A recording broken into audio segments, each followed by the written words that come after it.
Friends, welcome back to Mansi study channel. दोस्तों, आज है 20 जून 2024 और 20 जून 2024 से रिलेटेड करंट अफेयर्स के जितने भी क्वेश्चन बन सकते हैं आज की क्लास में सारे क्वेश्चन को कवर करेंगे और हर क्वेश्चन से रिलेटेड इंपॉर्टेंट पॉइंट भी मैं आपको बताऊंगी। तो आप लोग पूरा क्लास बहुत ध्यान से देखिएगा।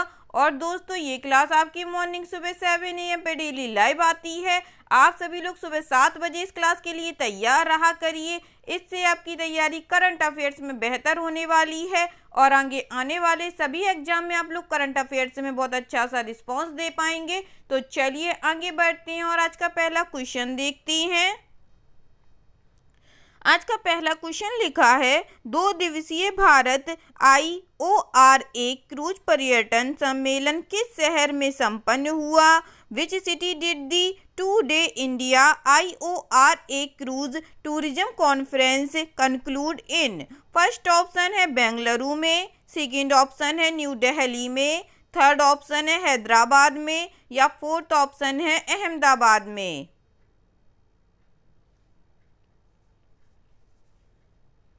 जल्दी से बताइएगा दोस्तों, इस क्वेश्चन का राइट आंसर क्या हो जाएगा।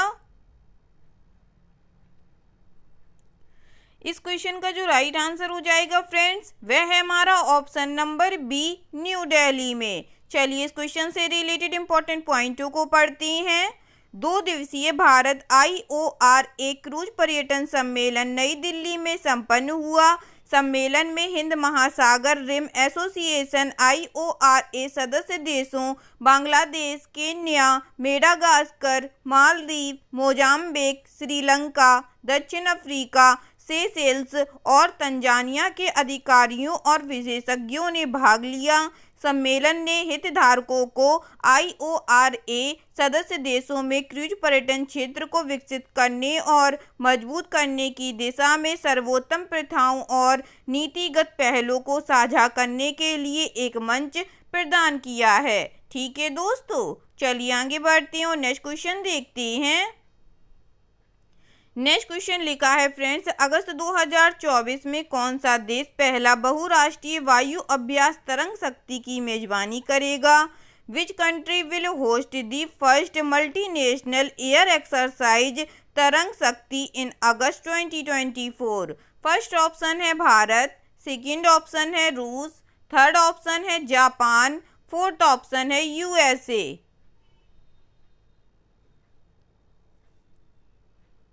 जल्दी से बताइएगा दोस्तों, अगस्त 2024 में कौन सा देश पहला बहुराष्ट्रीय वायु अभ्यास तरंग शक्ति की मेजबानी करेगा? इस क्वेश्चन का जो राइट आंसर हो जाएगा दोस्तों, वह है हमारा ऑप्शन नंबर ए, भारत देश। चलिए इससे रिलेटेड इंपॉर्टेंट पॉइंटों को पढ़ते हैं। भारतीय वायु सेना का पहला बहुराष्ट्रीय वायु अभ्यास तरंग शक्ति 2024 अगस्त में आयोजित किया जाएगा। भारतीय वायु सेना तरंग शक्ति 2024 के दौरान अन्य देशों के प्रतिभागी दलों की मेजबानी करने के लिए उत्सुक हैं, जो इस वर्ष के अंत में आयोजित होने वाला पहला भारतीय बहुराष्ट्रीय वायु अभ्यास है। भारतीय वायु सेना का पहला बहुराष्ट्रीय वायु अभ्यास तरंग शक्ति 2024 अगस्त में आयोजित किया जाएगा और इसमें पर्यवेक्षक के रूप में कार्य करने वाले कुछ अन्य देशों के अलावा 10 देशों के भाग लेने की संभावना है। ठीक है दोस्तों, चलिए आगे बढ़ते हैं और नेक्स्ट क्वेश्चन देखते हैं। नेक्स्ट क्वेश्चन लिखा है फ्रेंड्स, विदेश मंत्रालय ने ई-माइग्रेट पोर्टल के उपयोगकर्ताओं के लिए डिजिटल भुगतान सेवाओं को बढ़ाने के लिए किस बैंक के साथ एक समझौता ज्ञापन पर हस्ताक्षर किए हैं? The ministry of external affairs has signed an MOU with which bank to enhance digital payment services for users of the e-migrate portal। First option है भारतीय स्टेट बैंक, सेकेंड ऑप्शन है Punjab national bank, third option है UCO bank, fourth option है Indian bank.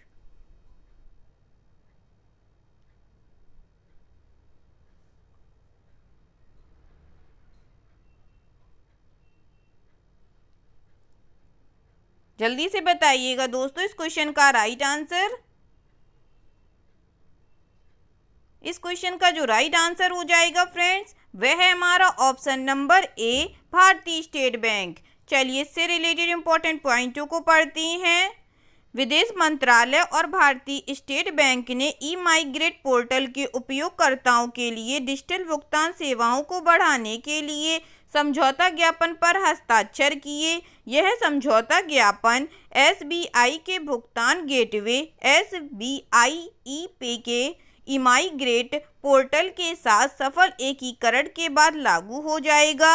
ई migrate portal के साथ SBI ई-पे के एकीकरण से भारतीय प्रभावी श्रमिकों, भर्ती एजेंटों और अन्य उपयोगकर्ताओं को विभिन्न उत्प्रवास संबंधी भुगतान आसानी से करने की सुविधा मिलेगी। ठीक है दोस्तों, चलिए आगे बढ़ती हूँ, नेक्स्ट क्वेश्चन देखती हैं। नेक्स्ट क्वेश्चन लिखा है फ्रेंड्स, जून 2024 में देश के लिए दूसरी सबसे ज्यादा रन बनाने वाली खिलाड़ी बनकर किसने अपना नाम इतिहास की किताब में दर्ज करा लिया?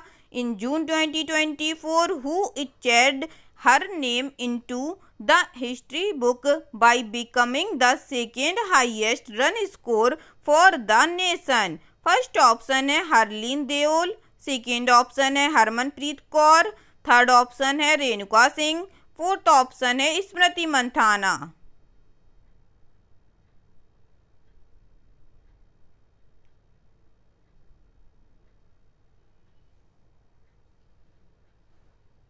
जल्दी से बताइएगा दोस्तों, जून 2024 में देश के लिए दूसरी सबसे ज्यादा रन बनाने वाली खिलाड़ी बनकर किसने अपना नाम इतिहास की किताब में दर्ज करा लिया है? इस क्वेश्चन का जो राइट आंसर हो जाएगा फ्रेंड्स, वह है हमारा ऑप्शन नंबर डी, स्मृति मंथाना ने। चलिए इससे रिलेटेड इंपॉर्टेंट पॉइंटों को पढ़ती हैं। भारत की सलामी बल्लेबाज स्मृति मंथाना ने देश की ओर से दूसरी सर्वाधिक रन बनाने वाली खिलाड़ी बनकर अपना नाम इतिहास में दर्ज करा लिया। दक्षिण अफ्रीका के खिलाफ अपने जुझारू शतक के साथ वह 7000 रन के आंकड़े को पार कर गईं और पूर्व भारतीय स्टार मिताली राज के साथ विशिष्ट सूची में शामिल हो गईं। मंथाना ने 127 गेंदों पर 117 रनों की आक्रामक पारी खेली, जिससे उनके अंतर्राष्ट्रीय रनों की कुल संख्या 7059 हो गई। वैश्विक स्तर पर उनके रनों का आंकड़ा केवल पूर्व कप्तान मिताली के 10,868 रनों से ही बेहतर है। ठीक है दोस्तों, चलिए आगे बढ़ती हूँ, नेक्स्ट क्वेश्चन देखते हैं। नेक्स्ट क्वेश्चन लिखा है फ्रेंड्स, चेक गणराज्य में आयोजित ग्रैंड प्रिक्स 2024 प्रतियोगिता में रजत पदक किसने जीता है? Who has won the silver medal in the Grand Prix 2024 competition held in the Czech Republic? First option है निकहत जरीन, सेकेंड ऑप्शन है साक्षी मलिक, थर्ड ऑप्शन है निशा दहिया, फोर्थ ऑप्शन है लवलीना बोरगोहेन।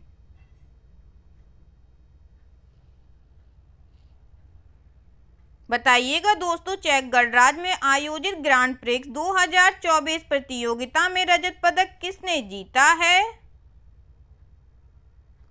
इस क्वेश्चन का जो राइट आंसर हो जाएगा दोस्तों, वह है हमारा option number D, Lovlina Borgohain ने। चलिए इससे रिलेटेड इंपॉर्टेंट पॉइंटों को देखते हैं। ओलंपिक पदक विजेता भारतीय मुक्केबाज लवलीना बोरगोहेन ने चेक गणराज्य में आयोजित ग्रैंड प्रिक्स 2024 प्रतियोगिता में रजत पदक हासिल किया। लवलीना को चीन की ली कियान के खिलाफ अपने तीसरे मुकाबले में 2-3 से हार का सामना करना पड़ा। लवलीना ने अपना पहला मुकाबला इंग्लैंड की चैटल रीड के खिलाफ 3-2 से जीता, लेकिन ओलंपिक शरणार्थी टीम की सिंडी नगाम्बा के खिलाफ दूसरे मुकाबले में 0-5 से हार गईं। ठीक है दोस्तों, चलिए आगे बढ़ते हैं, नेक्स्ट क्वेश्चन देखते हैं। नेक्स्ट क्वेश्चन लिखा है फ्रेंड्स, मई 2024 में भारत का थोक मूल सूचकांक WPI क्या था? What was the India's wholesale price index WPI in May 2024? First option है 2.61%, सेकेंड ऑप्शन है 3.61%, थर्ड ऑप्शन है 2.10% या फोर्थ ऑप्शन है 2.41%। इस क्वेश्चन का जो राइट आंसर हो जाएगा दोस्तों वह है हमारा ऑप्शन नंबर ए 2.61%। चलिए इससे रिलेटेड इंपॉर्टेंट पॉइंटों को पढ़ते हैं। थोक मूल्य सूचकांक WPI द्वारा मापी गई भारत की थोक मुद्रास्फीति प्रतिकूल आधार प्रभाव और खाद्य कीमतों में तीव्र गति के कारण अप्रैल में 1.26% से बढ़कर मई में 2.61% पर पहुंच गई, जो 15 महीनों का उच्चतम स्तर है। खाद्य पदार्थों की मुद्रास्फीति दर 9.82% तक पहुंच गई, जबकि मई 2023 में यह दर 3.61% थी। खाद्य वस्तुओं में फैक्ट्री गेट कीमतों पर दबाव मुख्य रूप से सब्जियों 32.42%, दालों में 21.95%, अनाज में 9.01%, फलों में 5.81% और गेहूं में 6% की कीमतों से तेजी के कारण बना। ठीक है दोस्तों, चलिए आगे बढ़ते हैं और नेक्स्ट क्वेश्चन देखते हैं। नेक्स्ट क्वेश्चन लिखा है friends, Asian Association of Hair Restoration Surgeons के अध्यक्ष के रूप में किसे नियुक्त किया गया है? Who has been appointed as the president of the Asian Association of Hair Restoration Surgeons? First option है गौरव बनर्जी, सेकेंड ऑप्शन है जेठा अहीर, थर्ड ऑप्शन है इंद्रमणि पांडे, फोर्थ ऑप्शन है डॉक्टर कपिल दुआ। जल्दी से बताइएगा दोस्तों इस क्वेश्चन का राइट आंसर क्या हो जाएगा। इस क्वेश्चन का जो राइट आंसर हो जाएगा फ्रेंड्स वह है हमारा option number D doctor Kapil दुआ। चलिए इससे रिलेटेड इंपॉर्टेंट पॉइंटों को पढ़ते हैं। डॉक्टर कपिल दुआ को Asian Association of Hair Restoration Surgeons का अध्यक्ष घोषित किया गया है। यह घोषणा चीन में आयोजित AAHRS की 8वीं वार्षिक वैज्ञानिक बैठक और सर्जिकल कार्यशाला में की गई। डॉक्टर दुआ, जिन्होंने इससे पहले 2022-23 में International Society of Hair Restoration Surgery के अध्यक्ष और 2016-17 में Association of Hair Restoration Surgeons India के अध्यक्ष के रूप में कार्य किया है, एकमात्र भारतीय हेयर ट्रांसप्लांट सर्जन हैं जिन्होंने हेयर रिस्टोरेशन में राष्ट्रीय, वैश्विक और अब एशियाई संगठनों का नेतृत्व किया है। ठीक है दोस्तों, चलिए आगे बढ़ते हैं और नेक्स्ट क्वेश्चन देखते हैं। नेक्स्ट क्वेश्चन लिखा है फ्रेंड्स, सिरिल रामाफोसा जो हाल ही में खबरों में थे किस देश से संबंधित हैं? Cyril Ramaphosa who was in the news recently belongs to which country? First option है मॉरिशस, सेकेंड ऑप्शन है बांग्लादेश, थर्ड ऑप्शन है ऑस्ट्रेलिया, फोर्थ ऑप्शन है दक्षिण अफ्रीका।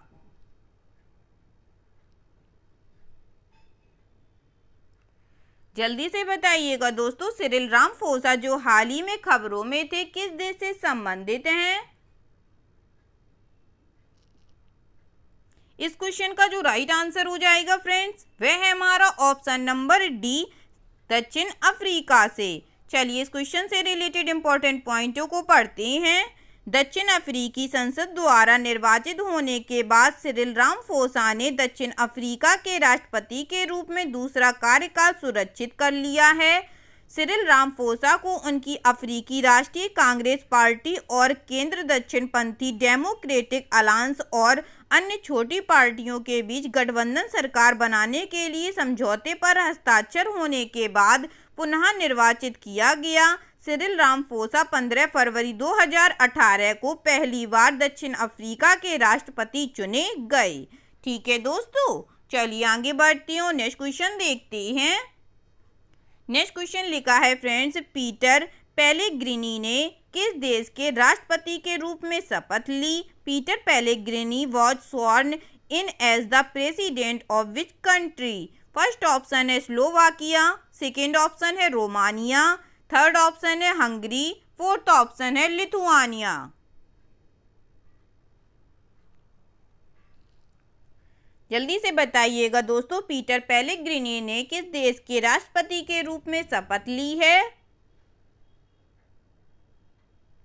इस क्वेश्चन का जो राइट आंसर हो जाएगा फ्रेंड्स वह है हमारा ऑप्शन नंबर ए स्लोवाकिया के। चलिए इससे रिलेटेड इंपॉर्टेंट पॉइंटों को पढ़ते हैं। पीटर पेलेग्रिनी ने स्लोवाकिया के राष्ट्रपति के रूप में शपथ ली। यह शपथ ग्रहण समारोह कड़ी सुरक्षा के बीच हुआ, क्योंकि एक महीने पहले उनके करीबी सहयोगी लोकप्रिय प्रधानमंत्री रॉबर्ट फिको पर हत्या का प्रयास किया गया था।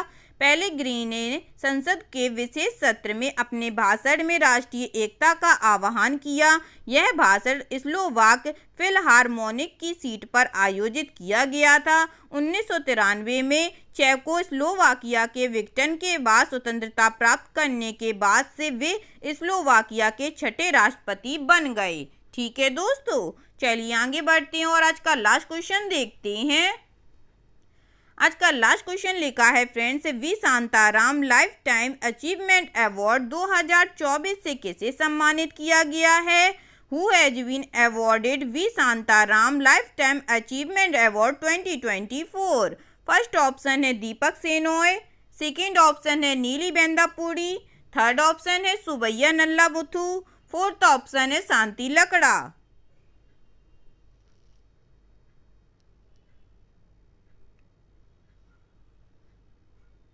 बताइएगा दोस्तों इस क्वेश्चन का राइट आंसर क्या हो जाएगा। इस क्वेश्चन का जो राइट आंसर हो जाएगा फ्रेंड्स, वह है हमारा ऑप्शन नंबर सी, सुबैया नल्लामुथु। चलिए इससे रिलेटेड इंपॉर्टेंट पॉइंटों को पढ़ते हैं। शांताराम पुरस्कार इस वर्ष का लाइफ टाइम अचीवमेंट पुरस्कार चेन्नई के प्रसिद्ध पुरस्कार विजेता वन्यजीव फिल्म निर्माता सुबैया नल्लामुथु को दिया जाएगा। उन्होंने सबसे लंबे समय तक चलने वाली वन्यजीव श्रृंखला लिविंग ऑन द एज का फिल्मांकन किया। इस पुरस्कार की घोषणा सूचना और प्रसारण राज्य मंत्री एल मुरुगन द्वारा मुंबई अंतर्राष्ट्रीय फिल्म महोत्सव में की जाएगी। ठीक है दोस्तों, आई होप आज के सभी क्वेश्चन आप लोगों को बहुत अच्छे लगे होंगे फ्रेंड्स, और सभी क्वेश्चन से रिलेटेड इंपॉर्टेंट पॉइंट के नोट्स भी आप लोगों को बहुत अच्छे से समझ में आए होंगे। एग्जाम के नज़रिए से दोस्तों क्लास बहुत हेल्पफुल रही होगी आप लोगों के लिए। अगर आपको क्लास अच्छी लगी हो और सारे फैक्टों को आप लोगों ने अच्छे से समझा हो तो प्लीज़ इस क्लास को लाइक कीजिएगा, शेयर कीजिएगा और आपके अपने चैनल मानसी स्टडी चैनल को सब्सक्राइब कीजिएगा। थैंक यू सो मच दोस्तों।